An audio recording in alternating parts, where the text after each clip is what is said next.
So this is a family vlog channel, and they're a nice, wholesome Mormon family with 6 kids, and one day they blow up and get really popular on YouTube. Things are going great for them, but then, along the way, the internet starts to notice they have a really harsh parenting style. Like sometimes the mom will withhold food from the kids as punishment. I'm only gonna say it one more time, and then you're gonna lose the privilege to eat dinner. She also one time took away her son's bed as punishment. My bedroom was taken away for 7 months, and then you give it back like a couple weeks ago. But then, one day, the mom and the dad, they start fighting. Now the mom, her name's Ruby, and the dad, his name's Kevin. So Ruby and Kevin, they start fighting a lot. And then they start going to this relationship counselor, Hildebrandt. And so Hildebrandt gets really involved in their lives. She's their marriage counselor, she's Ruby's mentor. She and Ruby start a podcast together. Regardless, Ruby and Kevin eventually separate because their marriage is still on the rocks. It's not going well, and so Ruby grows even closer to Hildebrandt. But here's where it all gets crazy. Eventually, Ruby has 2 of her younger children move in with Hildebrandt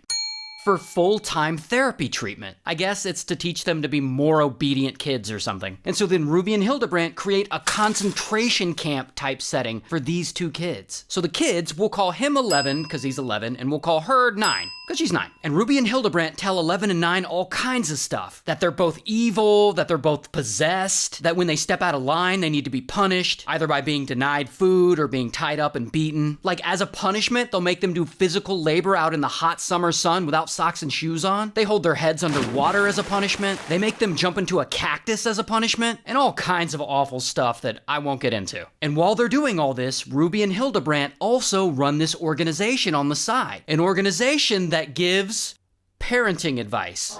And they also run an Instagram account called Moms of Truth, also dedicated to giving parenting advice. So this goes on for a while, and these poor kids are stuck in a horrible situation.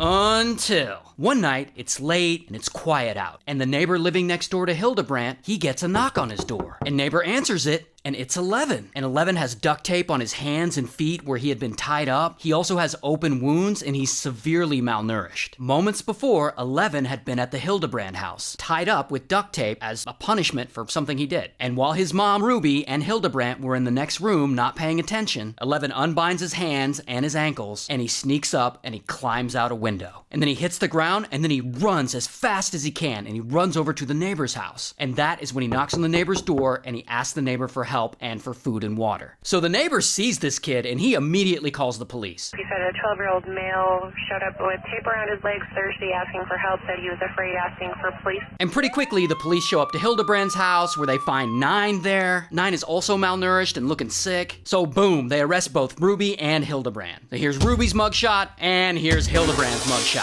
So they take 11 and 9 and 2 of the other siblings, because remember, they had 6 kids. So they take 4 of the kids and they put them in child protective care, while the 2 oldest kids are old enough to be on their own. Then Ruby and Hildebrandt, they both go to court, they each take a plea deal, and they've both been sentenced, but as of the time of me filming this video, we actually don't know exactly what that sentence is yet. But it's a minimum of 4 years and up to a maximum of 30 years, I think. And yes, I've covered this story before last year, but this is my update because they both just got sentenced. Just shout out to family vlog channels, I guess.